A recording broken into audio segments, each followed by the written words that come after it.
Amigos, muy buenas noches, feliz sábado a todos y les agradecemos que nos sintonicen en esta tarde, en esta mesa de análisis sobre el tema la unidad mundial y lo que estamos viendo y lo que está pasando con este COVID-19. Bien, quisiera yo comenzar leyendo un texto bíblico muy conocido por todos ustedes que se encuentra en Mateo capítulo 24, versículos del 6 al 8, y dice así: y oiréis de guerras y rumores de guerras, mirad que no os turbéis, porque es necesario que todo esto acontezca, pero aún no es el fin.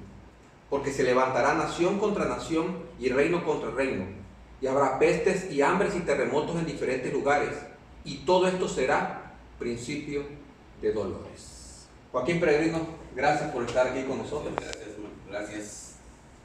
Ronald Torres Cadena, gracias por estar aquí con nosotros. Y que, bueno, lo que aquí se diga y lo que aquí se pueda compartir sea para la honra y gloria de Dios. Amén.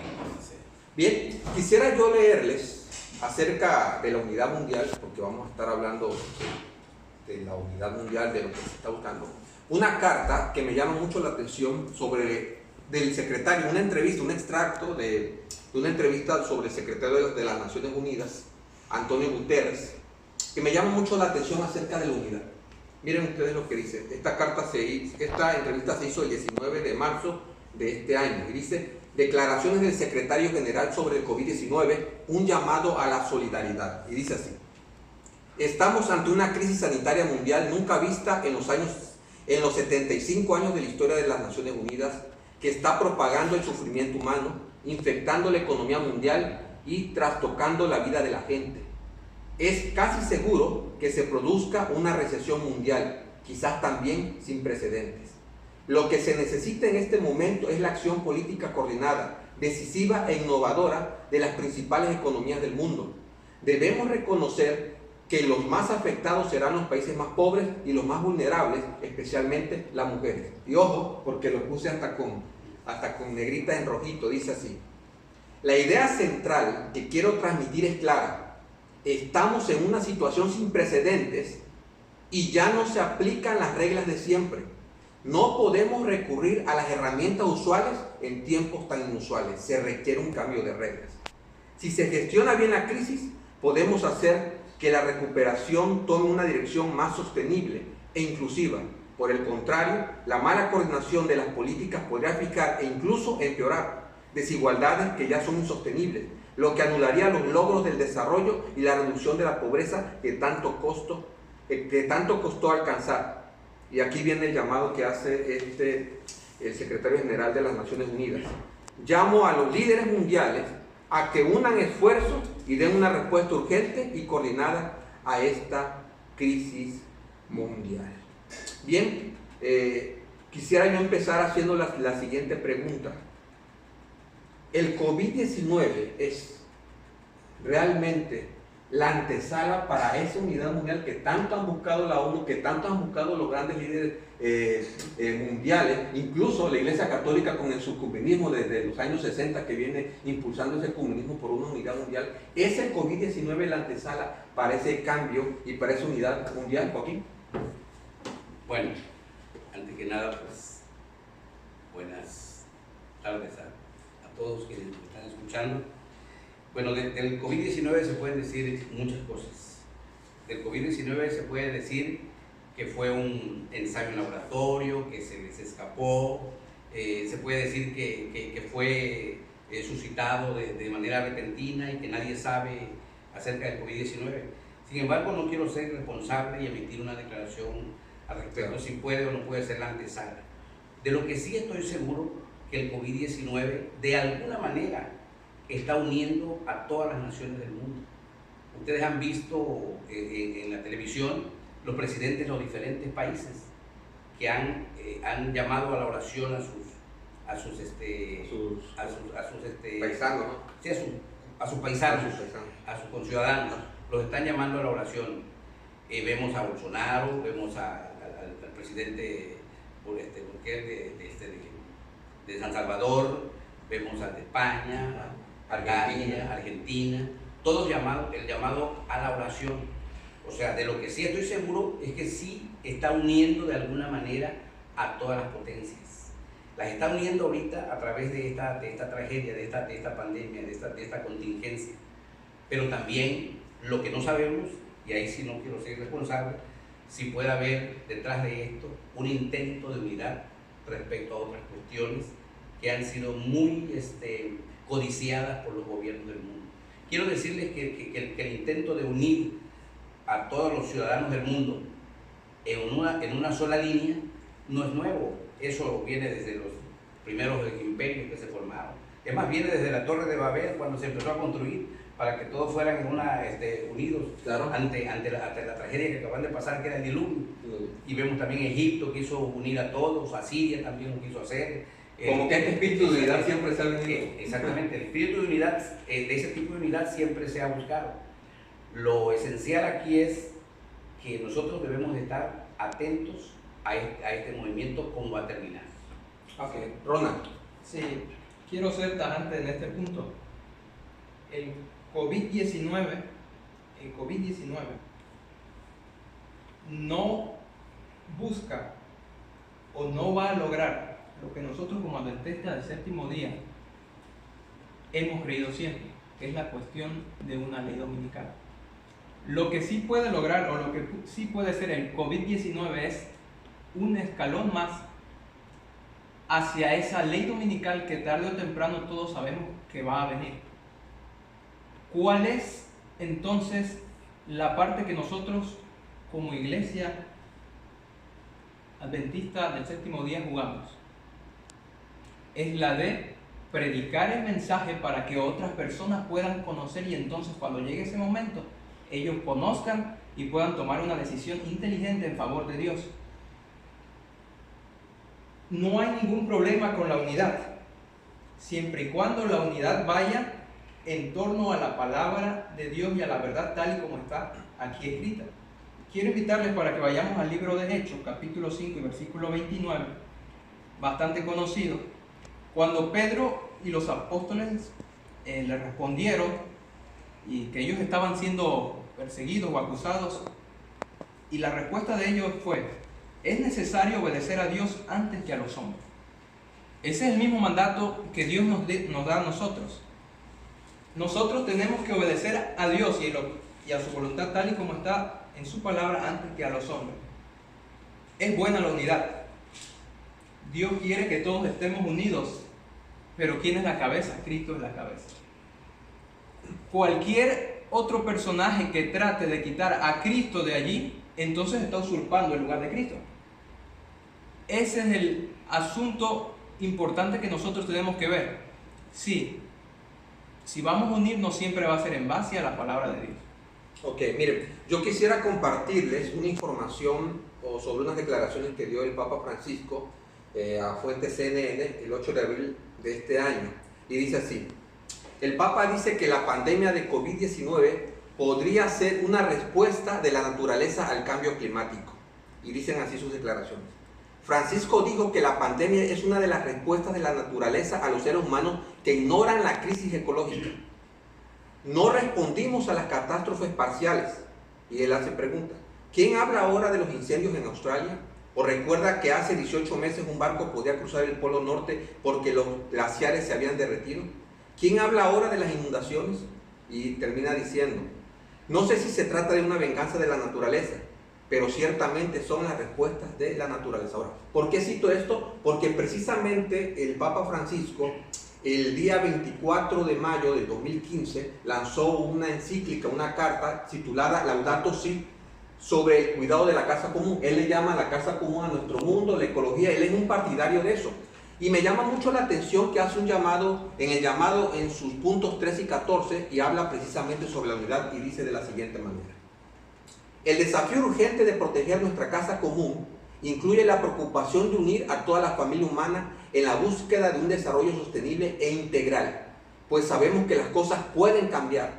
El Creador no nos abandona, nunca hizo marcha atrás en su proyecto de amor, no se arrepiente de habernos creado. La humanidad aún posee la capacidad de colaborar para construir nuestra casa común. Deseo reconocer, alentar y dar las gracias a todos los que, en los más variados sectores de la actividad humana, están trabajando para garantizar la protección de la casa que compartimos. Merecen una gratitud especial quienes luchan con vigor para resolver las consecuencias dramáticas de la degradación ambiental en las vidas de los más pobres del mundo. Los jóvenes nos reclaman un cambio. Ellos se preguntan cómo es posible que se pretenda construir un futuro mejor sin pensar en la crisis del ambiente y en los sufrimientos de los excluidos. Punto 14. Hago una invitación urgente a un nuevo diálogo sobre el modo como estamos construyendo el futuro del planeta.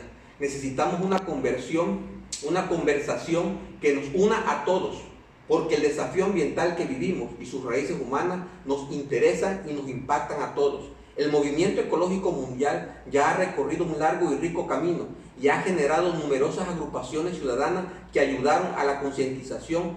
Lamentablemente, muchos esfuerzos para buscar soluciones concretas a las crisis ambientales suelen ser frustrados no solo por el rechazo de los poderosos, sino también por la falta de interés de los demás. Las actitudes que obstruyen los caminos de solución, aún entre los creyentes, van de la negación del problema a la indiferencia, la resignación cómoda o la confianza ciega en las soluciones técnicas. Necesitamos solidaridad universal nueva. Como dijeron los obispos de Sudáfrica, se necesitan los talentos y la implicación de todos para reparar el daño causado por el abuso humano en la creación de Dios. Todos podemos colaborar con instrumentos de Dios para el cuidado de la creación, cada uno desde su cultura, su experiencia, sus iniciativas y sus capacidades. Joaquín, la unidad mundial. Bien, mire, yo para comentar respecto a la unidad mundial me voy a remontar al primer libro de la Biblia, a Génesis. Me gusta leer Génesis en el capítulo 1 y el versículo 31. Dice, y vio Dios todo lo que había hecho, y he aquí que era bueno en gran manera. Lo que Dios hizo era bueno en gran manera. Nada más que el adversario quiso arruinar la creación de Dios y introdujo el pecado en la tierra a través del engaño a Adán y Eva. Y después de eso vino toda la calamidad. Estamos viendo todo lo que está pasando en el mundo. Incendios, terremotos, maremotos, epidemias como la que estamos pasando, que es una pandemia ya a nivel mundial. Son dos llamados a la unidad. Dios nos llama a la unidad. Dios eligió un pueblo en la antigüedad. Todos sabemos que eligió al pueblo de Israel. Y a Israel le dijo, y en Deuteronomios 28, 59 y 58 le dijo, si cuidares de poner por obra todas las palabras de esta ley que están escritas en este libro, temiendo ese nombre glorioso, Jehová tu Dios, entonces aumentará maravillosamente, entonces Jehová te bendecirá y tu nombre será glorioso. Pero si no lo hicieres, dice el 59, aumentará maravillosamente tus plagas y las plagas de tu descendencia y las plagas grandes, permanentes, enfermedades malignas y duraderas, y traerá sobre ti todos los males de Egipto delante de los cuales temiste. ¿Qué quiere decir esto? Que Dios llama a su pueblo a la unidad, nos llama a nosotros a la unidad, a todos sus hijos, todos somos creación de Dios, nos llama a la unidad. Nos hemos alejado de sus caminos, y porque nos hemos alejado de sus caminos, Dios trae la maldición sobre la tierra, lo dice también el profeta Isaías. Por esa causa Dios destruyó la tierra, dice, refiriéndose al tiempo del fin. Entonces, aquí debemos ser atentos. Unidad ante qué, unidad con quién y unidad hacia dónde. Unidad como hermanos en una misma causa. Unidad ante Jehová, que es el Dios grande y temible, y sigue siendo Dios porque sigue teniendo el control de este mundo. Aunque los gobiernos de este mundo quieran hacer lo que ellos les plazca, tienen un límite. Quien no tiene límites y puede hacer y ejecutar su obra y su juicio es Dios, y los está ejecutando a través de llamados. Esto puede ser un llamado a nosotros para regresar a Dios, para regresar a esa unidad, que volvamos a ser así como oraba Jesús, que dijo que así como el Padre y yo somos unidad, yo quiero que estos que me diste, es decir, los que hemos creído en Jesús y los que nos llamamos cristianos en todo el mundo, seamos uno con el Padre, que ellos sean uno conmigo también. Esa es la unidad que nosotros encontramos en las Sagradas Escrituras, y esa es la unidad a la que yo apelo también a mis compañeros que profesamos el cristianismo. Ronald, parece que están presentando hoy nuestros actores y líderes mundiales la unidad como la panacea o como la solución para resolver los problemas de este mundo. ¿Es así eso? Ellos están tratando, buscando soluciones. Y Dios, no debemos olvidar esto, que Dios al final de todo está al control. Dios es el que permite que las cosas sucedan. Sin embargo, Él no es el que está trayendo toda esta ola de calamidad sobre el mundo, que eso quede bastante claro. Que no olvidemos que también hay otro personaje que se llama Satanás y que al final es él quien trae la desgracia, y no nada más con esta cuestión del COVID, pero sobre muchas otras cosas que todavía tienen que venir a este mundo. Ahora, la unidad que se está buscando y que durante toda la historia, como lo mencionaba mi hermano Peregrino, Satanás ha querido lograr, ha sido una unidad no en base a la palabra de Dios, sino en contra de la palabra de Dios. Podemos ir hasta el imperio egipcio, asirio, Babilonia, Medo-Persia, Grecia, Roma, hasta el día de hoy. Y muchos a veces también están pensando, son temerosos y dicen, ¿qué será que viene una tercera guerra mundial? O si esta epidemia se va a extender y todo el mundo se va a extinguir. Lo cierto es que la última batalla que este mundo va a ver va a ser una batalla espiritual. No va a ser una guerra de potencias militares, no va a ser bombas atómicas, sino una batalla contra la verdad y una batalla contra el error. Error y verdad. Apocalipsis 17 lo menciona de esta manera. Vamos a ir a Apocalipsis 17, versículo 12. Si ustedes estudian ese capítulo, hay una mujer, una ramera sentada sobre una bestia con 7 cabezas. Esta mujer representa a todos los sistemas religiosos globales del mundo y la bestia a los poderes civiles.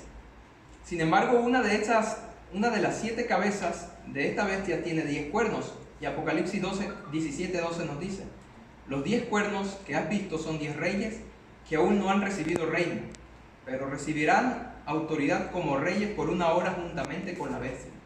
Estos tienen un mismo propósito: entregarán su poder y su autoridad a la bestia.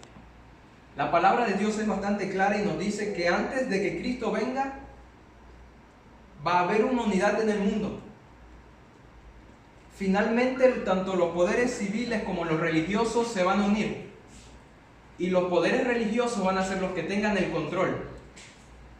Ahora, este control va a imponer leyes que van a ir en contra de los hijos de Dios, del verdadero pueblo fiel, del remanente. Apocalipsis 12:17 nos dice que el dragón se fue a hacer guerra contra el remanente, los que guardan los mandamientos de Dios.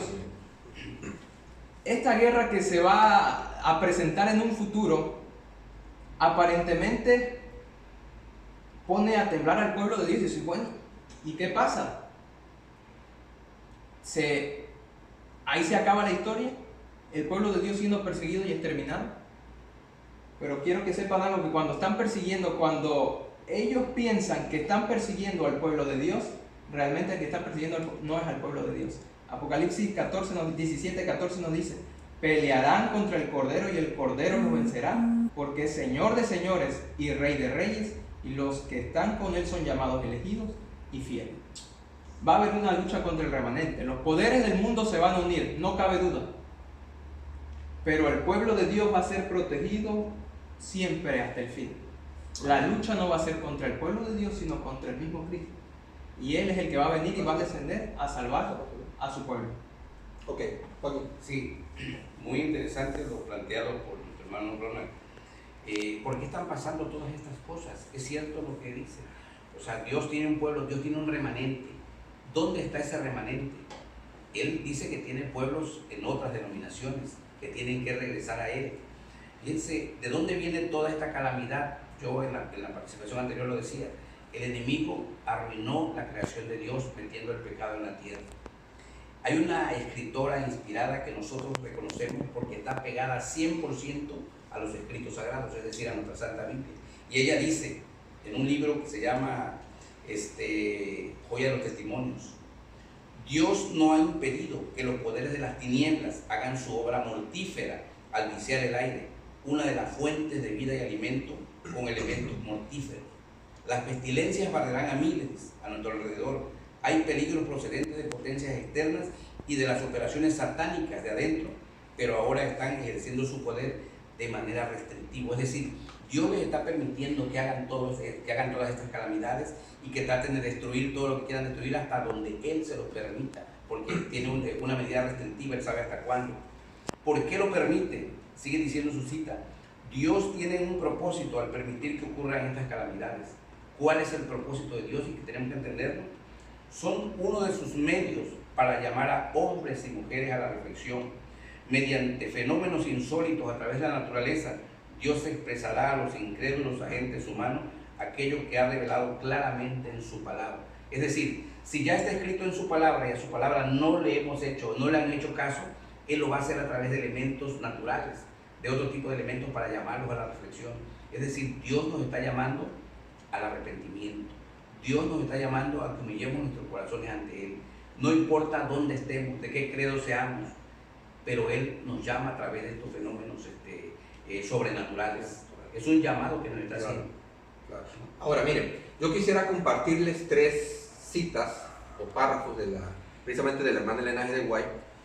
Para los que nos están escuchando, si pueden ustedes buscar en el Conflicto de los Siglos, el libro Conflicto de los Siglos de la escritora Elena G. de White, en su página 647-648, por lo que decían nuestros dos amigos y hermanos Joaquín y Rona, que se apega mucho a lo que estamos comentando aquí y a cuál es el propósito de esta unidad. Dice así: Satanás producirá enfermedades y desastres al punto que ciudades populosas sean reducidas a ruina y desolación.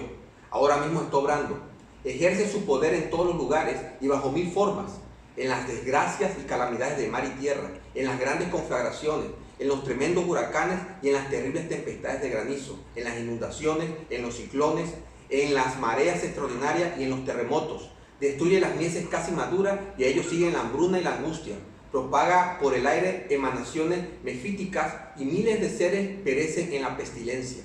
Estas plagas, escuchen bien esto, estas plagas irán menudeando más y serán más y más desastrosas.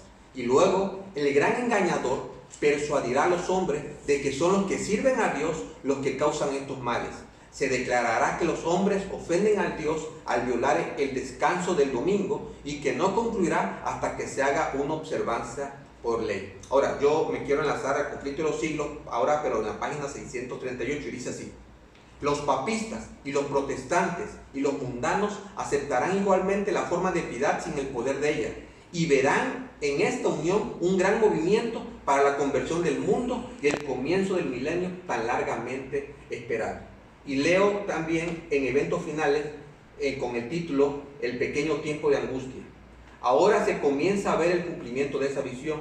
El comienzo del tiempo de angustia mencionado entonces no se refiere al tiempo cuando comenzarán a ser derramadas las 7 plagas. Recuerden que ustedes se va a cerrar la puerta de la gracia y vienen las 7 plagas. Mucha gente está confundida que si estas son las plagas finales. No estamos hablando de eso, sino a un corto periodo, precisamente antes de que esas plagas caigan, mientras Cristo está todavía en el santuario celestial. En ese tiempo, cuando se esté terminando la obra de salvación, vendrá aflicción sobre la tierra y las naciones se van a irar, aunque serán mantenidas en jaque para que no impidan la realización de la obra del tercer ángel. Primero escrito, página 85. Estaremos viviendo los primeros momentos del tiempo de angustia, o del pequeño tiempo de angustia que nos va a dirigir hacia la angustia de Jacob. Bueno, lo decía en mi participación anterior, es un llamado, no es el tiempo de angustia. No tenemos idea de lo que son los juicios de Dios. Me gustaría leer una cita que está más larga en Isaías. ¿Cómo va a ejecutar Dios sus juicios cuando caigan sobre la tierra? Va a ejecutarlos de manera tajante. Dice, va a desolar la tierra, va a partir sus cimientos, la va a hacer temblar, van a caer los collados, los montes, y muchos van a correr desesperados a esconderse debajo de las peñas, los que no hayan aceptado el llamado de Dios. O sea, esto es un llamado. Claro. Las siete postreras plagas son el tiempo de angustia. ¿Para quiénes? Para quienes hayan rechazado los llamados de Dios. Me gusta una cita que está en el libro del segundo libro de Crónicas, en el capítulo 7, versículo 14, dice: ¿cómo podemos nosotros salvarnos de estas plagas? Dice, si se humillare mi pueblo, sobre el cual mi nombre es invocado, se refiere a la tierra, y oraren y buscaren mi rostro y se convirtieran de sus malos caminos, entonces yo oiré desde los cielos, perdonaré sus pecados y sanaré su tierra. Esa es la solución, humillarnos y acercarnos a Dios cada día. Ronnie. Me llama la atención lo que comentábamos ahorita. Finalmente Satanás es quien está detrás de todo esto. Y siguiendo la cita que leyó mi amigo Marcos, en Conflicto de los Siglos, dice que después de que Satanás haga toda esta destrucción con huracanes y inundaciones, mareas y terremotos, etc., dice que luego el gran engañador persuadirá a los hombres de que son los que sirven a Dios los que causan estos males. La parte de la humanidad que haya provocado el desagrado de Dios lo cargará a la cuenta de aquellos cuya obediencia a los mandamientos divinos es una reconvención perpetua para los transgresores. Cuando Elías se presenta ante Acab, lo podemos ver en el primer libro de Reyes, capítulo 18, versículo 17, dice, Acab le dice a Elías, ¿eres tú el que perturbas a Israel? Él respondió, yo no he perturbado a Israel, sino tú y la casa de tu padre, al abandonar los mandamientos de Jehová y seguir a los Baales. Es decir, la misma historia que sucedió en el pasado se vuelve a repetir ahora, pero a escala global. ¿En qué aspecto? En que a los hijos de Dios se le va a echar la culpa a ellos, van a ser los culpables por toda la ola de calamidad que esté sucediendo en el mundo. ¿Y a qué va a llevar eso? Hacia una persecución, sin darse ellos cuenta que lo que ha traído todo lo que está aconteciendo es justamente que han ido en contra y han pisoteado la ley y la voluntad de Dios tal y como está en su palabra. Okay. Finalmente, alguien podría estar pensando en estos momentos que nos está viendo, o puede decir, bueno, entonces es mala la unidad. ¿Es mala la unidad? Yo quisiera que a manera de conclusión, ya para cerrar este panel, pudiéramos aportar, ¿es mala la unidad? ¿En qué sentido podría ser mala esa unidad que vaya en contra de Dios?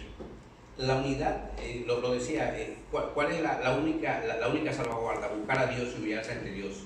Si la unidad es en torno a ese Dios todopoderoso que va a ejecutar los designios que Él tiene preparados y va a ejecutar sus juicios en la tierra, si la unidad es en torno a Dios, nos consideramos salvos. Pero si la unidad es en torno a otro poder, al poder que ha querido destruir la tierra y la creación de Dios, entonces sí, la unidad es para destrucción. Moisés le dijo a su pueblo antes de pasarlo a la tierra prometida, pongo ante ti, dijo Dios, la vida y la muerte. Escoge la vida para que vivas. A nosotros se nos está poniendo exactamente lo mismo. Ante la disyuntiva de una unidad que busque a Dios, yo voy con la unidad que busque a Dios. Me humillo ante Él y sé que con Él seré salvo. Porque el tiempo de angustia no será para los que van a ser salvos.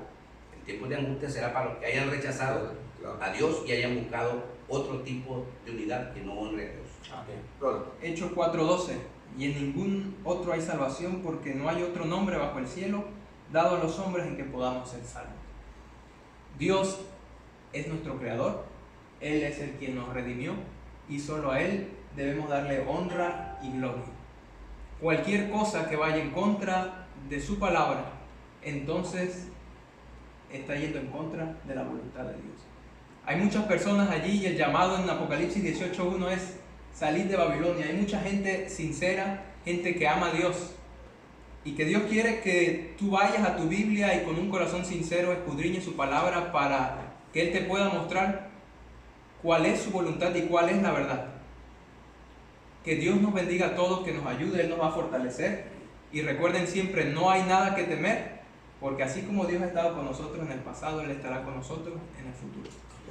Finalmente, si vamos a buscar unidad, que sea en torno a los 10 mandamientos de Dios y esperar su segunda venida, porque está escrito que este mundo finalmente va a terminar para darle paso a la nueva Jerusalén. Y querido amigo, querido hermano que me estás escuchando, has visto los comentarios de aquí de mis hermanos y solamente tú y el Santo Espíritu que te revele y a través de la palabra de Dios puedes sacar tus propias conclusiones.